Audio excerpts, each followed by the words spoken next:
Photosynthesis के बारे में डिस्कस किया था। मैंने आप लोगों को बताया था कि फोटोसिंथेसिस के लिए क्या क्या रॉ मटेरियल की जरूरत है और किस किस चीज की हमें रिक्वायरमेंट होती है।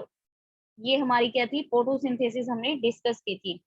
अब हमने क्या डिस्कस करना है बेटा जी, एक मिनट। आज हमारा टॉपिक है साइट ऑफ फोटोसिंथेसिस। फोटोसिंथेसिस की साइट क्या है? Site of photosynthesis. तो हमारी फोटोसिंथेसिस होती क्या है? दैट इज द साइट, यानी कौन सा ऐसा प्लेस है जहाँ पे फोटोसिंथेसिस होती है, तो उसको हम क्या कहते हैं, site of photosynthesis. Chloroplast in the leaf, जो लीव्स होते हैं आपके प्लांट के लीव्स, यानी जो जिन्हें हम पत्ते कहते हैं, chloroplast in the leaf. Chloroplast contain chlorophyll. Chlorophyll जो क्लोरोप्लास्ट होते हैं वो साइट होते हैं फोटोसिंथेसिस की। और क्लोरोप्लास्ट कंटेन करते हैं ग्रीन कलर का पिगमेंट जिसे हम क्लोरोफिल कहते हैं। ठीक है, अगर आपसे पूछा जाए where photosynthesis take place, photosynthesis take place in the leaf where chloroplast is present and chloroplast contain the green color pigment. Is it clear everybody? हाँ जी बेटा जी, क्लियर है ये। नेक्स्ट है बेटा जी main events in the photosynthesis. Main events क्या होते हैं आपके फोटोसिंथेसिस में? कौन कौन से इवेंट्स होते हैं, क्या क्या चीजों की जरूरत होती है और क्या क्या प्रोसेस है आपकी फोटोसिंथेसिस के अंदर? मेन इवेंट है आपका absorption of light by chlorophyll. पहला क्या होगा, फोटोसिंथेसिस जैसे ही स्टार्ट होगी, फर्स्ट प्रोसेस होगी एब्जॉर्प्शन ऑफ लाइट। क्या होगी? Absorption of light. कौन करेगा? क्लोरोफिल करेगा। Is it clear? क्लियर बेटा जी? Absorption of light, absorption of light. अब लाइट आ कहां से रही है? लाइट आ कहां से रही है बेटा जी? Absorption of light by chlorophyll. जो आपकी सोलर एनर्जी है ना, वही लाइट है। जो लाइट हम अब्जॉर्ब कर रहे हैं वो कहां से आ रही है? सोलर एनर्जी यानी सन से आ रही है। नेक्स्ट है आपका conversion of light energy into chemical energy.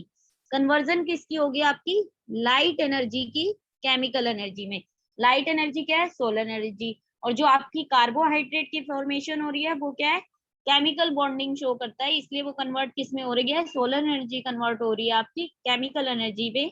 Plus splitting of water, और जो वाटर का ब्रेकडाउन होगा, किसका ब्रेकडाउन होगा? वाटर का ब्रेकडाउन होगा। और प्रोडक्शन किसकी होगी? Hydrogen and oxygen. Hydrogen and oxygen.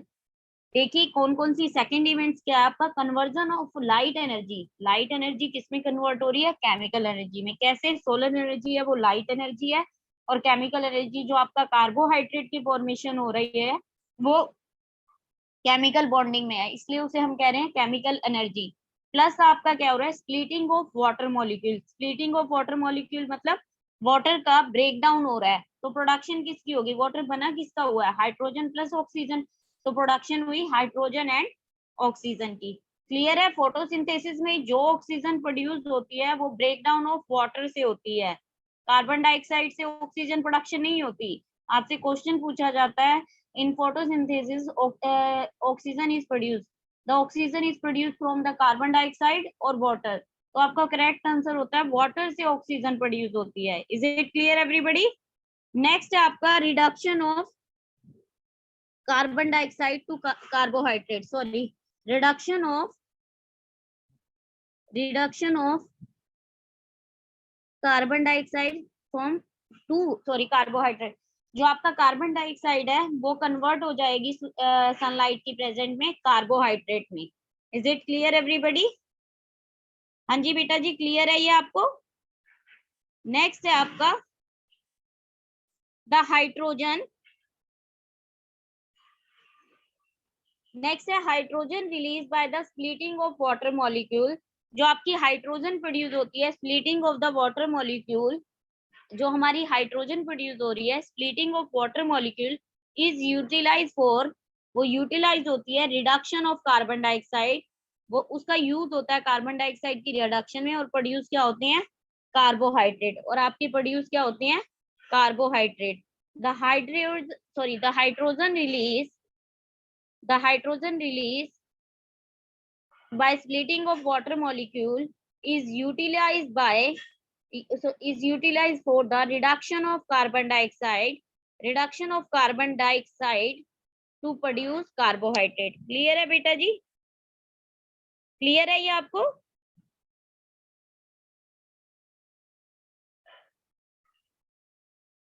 Next है आपका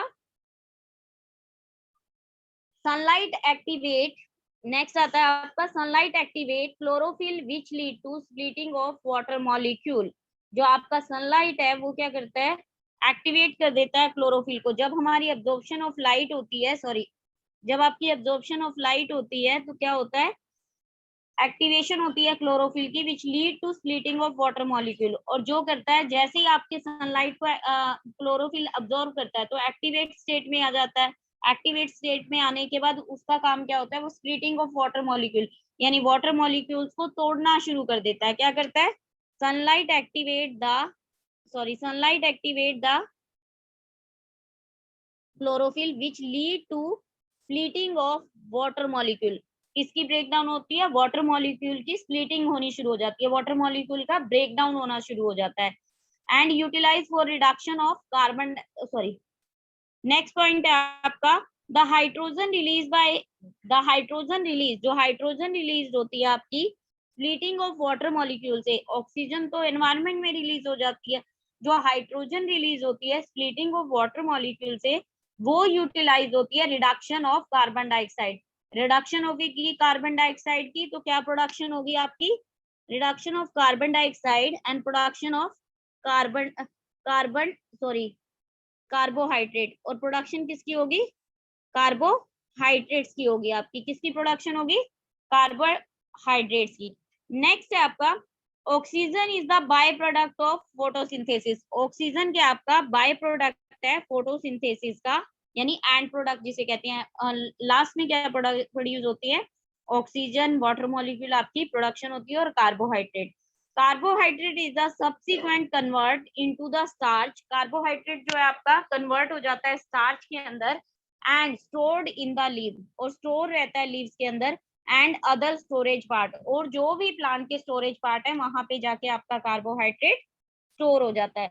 the splitting of water molecule is a part of the light reaction. अब ना आपका आगे स्टडी, जो लोग 11th में, जो स्टूडेंट आगे 11th में मतलब मेडिकल प्रेफर करेंगे, उसमें फोटोसिंथेसिस के दो और साइट होते हैं, मतलब आगे और ब्रॉड सेंस में होती है. एक होती है लाइट रिएक्शन और डार्क रिएक्शन. तो इसमें आपको बताया है द स्प्लिटिंग, जो वाटर मॉलिक्यूल की स्प्लिटिंग है, is a part of light reaction. क्यों पार्ट है, क्योंकि in the presence of light होती है, that's why it is a part of light reaction. Is it clear everybody? इतना क्लियर है बेटा? सॉरी, नेक्स्ट है हमारा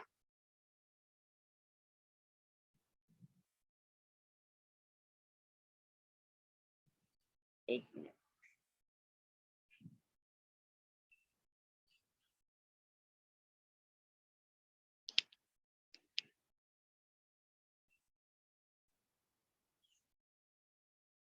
नेक्स्ट आ जाइए बेटा जी, आपका है other steps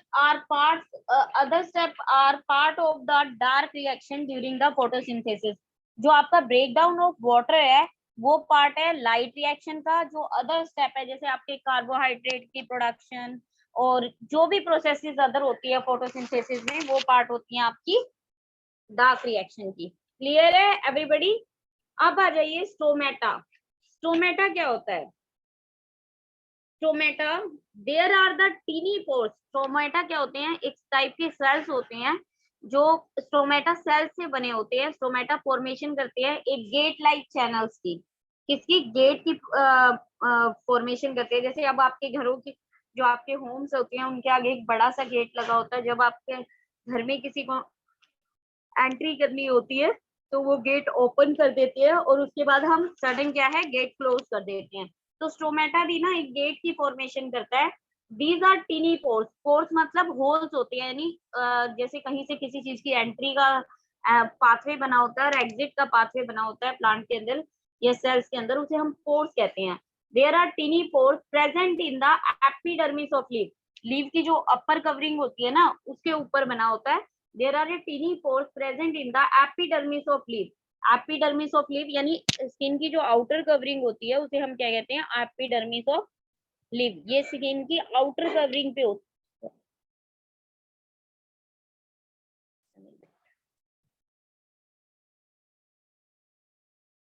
तो क्या होते हैं, स्किन की टीनी पोर्स होते हैं present in the epidermis of leaf और स्टेम, और through out the through and through which, इससे क्या करते हैं, गैसियस एक्सचेंज एंड ट्रांसपीरेशन अक्सर। गैसियस एक्सचेंज होती है और ट्रांसपीरेशन अक्सर। Anybody know what is the meaning of transpiration? किसी को ट्रांसपीरेशन प्रोसेस के बारे में पता है बेटा? ट्रांसपीरेशन क्या होता है, जब हमारे एनवायरमेंटल प्रेशर, जैसे आजकल सनी डेज है, प्लांट के ऊपर एनवायरमेंटल प्रेशर क्रिएट होता है और उसकी वजह से वाटर की मूवमेंट अप होती है, और वाटर की मूवमेंट अप होने के बाद वो इवेपोरेट कर जाता है एनवायरमेंट में, तो उसे हम उस प्रोसेस को कहते हैं ट्रांसपीरेशन। क्लियर है? Evaporation of water from the plant that is known as the transpiration, यानी वाटर का वेपर की फॉर्म में रिलीज हो जाना एनवायरमेंट के अंदर from plant, that is known as the transpiration. तो क्या है, they are the tiny pores present in the epidermis of leaf. जो स्टेमेटा है वो पोर्स होते हैं, गेट्स होते हैं present in the epidermis of leaf और स्टेम, जो स्टेम का ग्रीनी पार्ट है जहाँ पे फोटोसिंथेसिस होती है वहां पे भी ये प्रेजेंट होते हैं, थ्रू विच, जहां से गैसियस एक्सचेंज और ट्रांसपीरेशन अक्कर होती है, यानी गैसेस का आपस में एक्सचेंज हो रहा है। मैंने आपको पहले ही बताया, इनसाइड एंड आउटसाइड मूवमेंट होगी, और ट्रांसपीरेशन अक्कर होती है, यानी वाटर का एक्सचेंज होता है एनवायरमेंट में, यानी वाटर रिलीज होता है वेपर्स की फॉर्म में एनवायरमेंट में। क्लियर है? नेक्स्ट है आपका फंक्शन ऑफ स्टोमेटा। फंक्शन क्या है, वेरी वेरी इंपॉर्टेंट, 2 मार्क्स में पूछ लिया जाता है। फंक्शन क्या है स्टोमेटा का? फंक्शन क्या है, एक्सचेंज ऑफ गैसेस। कौन सी गैसेस का एक्सचेंज हो रहा है? O2 and CO2। अगर फोटोसिंथेसिस हो रही है तो एनवायरमेंट में O2 रिलीज हो रही है, और प्लांट टेक किसे कर रहा है, कार्बन डाइऑक्साइड को। अगर रेस्पिरेशन हो रही है तो प्लांट ऑक्सीजन ले रहा है एंड डिस्चार्ज किसको कर रहा है, कार्बन डाइऑक्साइड को। क्लियर है? नेक्स्ट सेकंड पार्ट है, low loses a large amount of water, और ये क्या करते हैं, जो स्टोमेटा है यही लूज करते हैं large, sorry, stomata loses a large amount of water during transpiration. मैंने आपको पहले भी बताया, ट्रांसपीरेशन के ड्यूरिंग जो स्टोमेटा है large amount of water release करते हैं एनवायरमेंट में। किसमें करते हैं, एनवायरमेंट में। क्लियर है बेटा? Lose a large amount of water as a water vapour during transpiration. Clear है? अब आपको इसमें मैंने गार्ड सेल का, वो सॉरी, स्टोमेटा सेल का डायग्राम दिखाया हुआ है, structure of stomata, very very important. इसमें ये जो है आपके गार्ड सेल है जिन्होंने गेट की फॉर्मेशन कर रखी है, न्यूक्लियस है हर सेल के अंदर, क्लोरोप्लास्ट है, स्टोमेटल पोर्स है, ये जो आपका सेंटर में होल है यही एक्सचेंज ऑफ गैसेस करता है और लूजेस ऑफ वाटर के लिए रिस्पॉन्सिबल है during the transpiration. And subsidiary cells हैं जो साइड में सपोर्ट करते हैं। ये स्टोमेटा का स्ट्रक्चर है, इसने गेट लाइक स्ट्रक्चर बनाया हुआ है।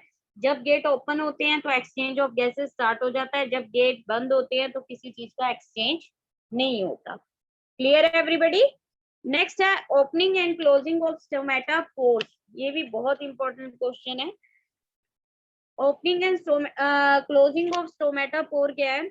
The opening and closing of stomatal pores are controlled by, control कौन करता है, टर्जिट ऑफ गार्ड सेल। कौन कंट्रोल करता है, turgidity of guard cell. Guard cell इसे कंट्रोल करती है। दिखाया ना डायग्राम में आपको, गार्ड सेल्स दिखाई गए हैं ना, टर्जिडिटी होता है hardness of the guard cell. Next है आपके opening and closing of stomatal pore, जो पोर्स की कंट्रोल करता है, turgidity of guard cell. Guard cell इसे कंट्रोल करते हैं। आगे है next, when guard cell uptake water, जब गार्ड सेल अपने इनटेक करते हैं यानी uptake of water from surrounding, surrounding से लेते हैं, surrounding cells, they swell up. तो आपके गार्ड सेल क्या है, वो स्वेल अप हो जाते हैं। जैसे वो बाहर के मीडियम से, किसी भी मीडियम से वाटर को इनहेल करते हैं यानी अपटेक करते हैं, तो वो क्या करते हैं, स्वेल अप हो जाते हैं टू बिकम टर्जिड और हार्ड हो जाते हैं। जब कोई पानी पिएगा, बैलून जैसे आपने देखा है, वाटर बैलून होते हैं, जब तक वो ऐसे नॉर्मल पोजीशन में होता है तो उसके अंदर कोई प्रॉपर शेप नहीं होती। जैसे ही वो पानी से फिलअप हो जाता है, उसकी हार्ड हो जाती है शेप, बॉडी जो होती है टर्जिड हो जाती है। They swell up and become turgid which enlarges the pore in between, जिससे पोर का साइज क्या होता है, एनलार्ज हो जाता है, बड़ा हो जाता है। पोर जो है बिटवीन, इन बिटवीन होता है स्टोमेटल ओपनिंग, वो क्या हो जाती है, बड़ी हो जाती है। जैसे ही वो वाटर बाहर से गेन करते हैं, पोर का साइज बड़ा हो जाता है और एक्सचेंज ऑफ गैसेस और लूज ऑफ वाटर इजीली हो सकता है। while when water is released, जैसे ही वाटर रिलीज होता है, दे बिकम फ्लैसिड, और वो क्या हो जाते हैं, फ्लैसिड, श्रिंक कर जाते हैं। श्रिंकेज पोजीशन में क्या होगा, और जो आपका पोर का साइज है वो बिल्कुल खत्म हो जाएगा और पोर क्या होगा, क्लोज हो जाएगा एंड स्टोमेटल क्लोजिंग हो जाएगी और स्टोमेटा का पोर जो है बिल्कुल क्लोज हो जाएगा। ये प्रोसेस होती है आपकी गैसेस एक्सचेंज में। अगर गार्ड सेल ने वाटर अपटेक किया है तो क्या होगा, साइज टर्जिड हो जाएगा और पोर का साइज ओपन हो जाएगा। और अगर स्टोमेटल वो सॉरी गार्ड सेल ने वाटर रिलीज कर दिया है तो गार्ड सेल क्या होंगे, श्रिंक कर जाएंगे, श्रिंक हो जाएंगे और फ्लैसिड हो जाएंगे और पोर का साइज बिल्कुल क्लोज हो जाएगा। उस टाइम पे आपका क्या होगा, कोई भी एक्सचेंज ऑफ गैसेस या lose of water take place नहीं होगा। इसका डायग्राम मैंने आपको दिखाया है यहाँ पे, सॉरी।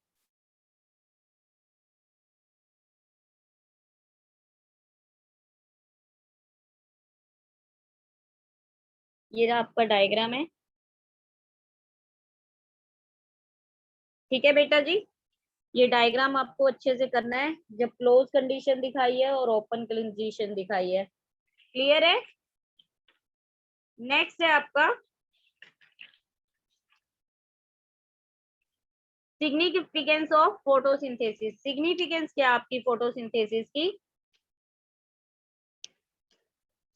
क्या इंपॉर्टेंस होती है, क्या मतलब क्या रोल प्ले करती है, अगर नहीं होगा तो क्या होगा, अगर है तो क्या होगा।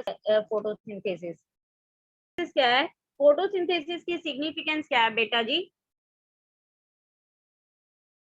Just a minute. Photosynthesis is the main way through which photosynthesis is the main way through which solar energy is made available for different living organism. Photosynthesis वो वे है जिससे सोलर एनर्जी जो है made available different living organism, different different organism को solar energy provided होती है। Green plant are the main producer of food in the ecosystem, और green plant जो है मेन प्रोड्यूसर है, यानी फूड को बनाने वाले हैं इन इकोसिस्टम। पूरे जो हमारा इकोसिस्टम है, जैसे हमारा वर्ल्ड में ग्रीनरी, वेजिटेशन, इसको क्या कहते हैं, हम इकोसिस्टम कहते हैं। वैसे स्मॉल स्मॉल लेवल पे है, जैसे फिशेस का अपना इकोसिस्टम होता है, जो लैंड पे रहते हैं उनका अलग इकोसिस्टम होता है। ऑल अदर ऑर्गेनिज्म डायरेक्टली और indirectly depend on the green plant for food. सभी ऑर्गेनिज्म डायरेक्टली या इनडायरेक्टली प्लांट पे डिपेंड है अपने फूड के लिए। द प्रोसेस ऑफ फोटोसिंथेसिस, जो प्रोसेस है फोटोसिंथेसिस की, also help in maintaining the balance of carbon dioxide and oxygen in the air। ये क्या करती है, फोटोसिंथेसिस जो है आपकी मेंटेन रखती है एनवायरनमेंट के अंदर कार्बन डाइऑक्साइड और ऑक्सीजन को। कैसे, अगर हम मान लीजिए हम रेस्पायर कर रहे हैं, हम ऑक्सीजन लिए जा रहे हैं और डिस्चार्ज कर रहे हैं एनवायरनमेंट के अंदर कार्बन डाइऑक्साइड, इससे तो क्या होगा, कार्बन डाइऑक्साइड का अमाउंट क्या है एनवायरनमेंट के अंदर बढ़ जाएगा और जिससे क्या हो जाएगी, ग्लोबल वार्मिंग होगी। लेकिन प्लांट्स क्या है, during the photosynthesis carbon dioxide को यूज करते हैं एज अ रॉ मटेरियल, जिससे क्या है, ये एनवायरनमेंट को बैलेंस करते हैं। ठीक है बेटा जी, एनवायरनमेंट में बैलेंस हो जाता है ऑक्सीजन एंड कार्बन डाइऑक्साइड का। क्लियर है? नेक्स्ट है आपका बेटा जी, अब हमारा सेकंड टॉपिक शुरू होता है। ये तो था हमारा ऑटोट्रोपिक न्यूट्रिशन। ऑटोट्रोपिक न्यूट्रिशन जिसमें जो आपके ऑर्गेनिज्म है, they can prepare their food by itself, यानी ये अपना फूड खुद बनाते थे। नेक्स्ट आता है हमारा heterotrophic nutrition, the mode of nutrition in which an organism take food from the another organism. ये वो मोड ऑफ न्यूट्रिशन है, the mode of nutrition in which an organism take food from the another organism. इसमें क्या है, जो ये इस type की न्यूट्रिशन है, इसमें ऑर्गेनिज्म जो है अपने फूड के लिए अनदर ऑर्गेनिज्म पे डिपेंड रहते हैं, और इस टाइप की न्यूट्रिशन को हम क्या कहते हैं, हेट्रोटॉपिक न्यूट्रिशन। और इस टाइप के ऑर्गेनिज्म को क्या कहते हैं, प्रोनाउंस क्या करते हैं, हेट्रोट्रोपिक हिट्रोट्रॉप्स, ठीक है। और ये क्या होती है, other than green plants and blue green alga follow the heterotrophic mode of nutrition. मतलब ग्रीन प्लांट को छोड़ के और ब्लू ग्रीन एल्गा को छोड़ के सभी लोग जो हैं हिट्रोट्रॉपिक मोड ऑफ न्यूट्रिशन को फॉलो करते हैं। Heterotrophic mode of nutrition can be further divided into 3 type. ये आगे फिर दोबारा से आपकी किस पे डिवाइडेड है, फर्दर डिवाइडेड है 3 टाइप्स में। कौन कौन सी है, saprophytic nutrition, holozoic nutrition and parasitic nutrition. Saprophytic nutrition, holozoic nutrition and parasitic nutrition. Clear है बेटा?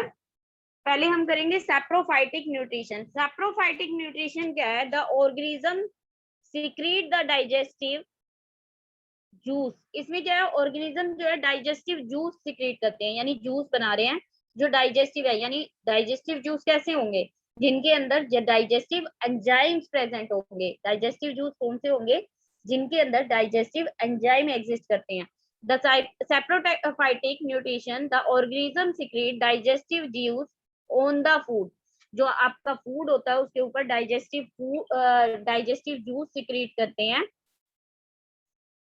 The food is digestive, the food is digestive while it's still to be ingested. Food क्या होता है,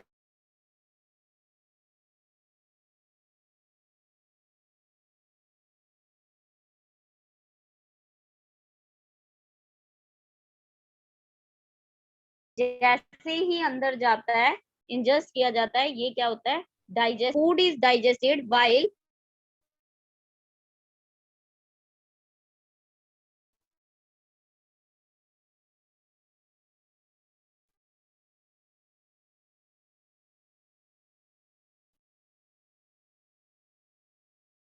is still to be ingested.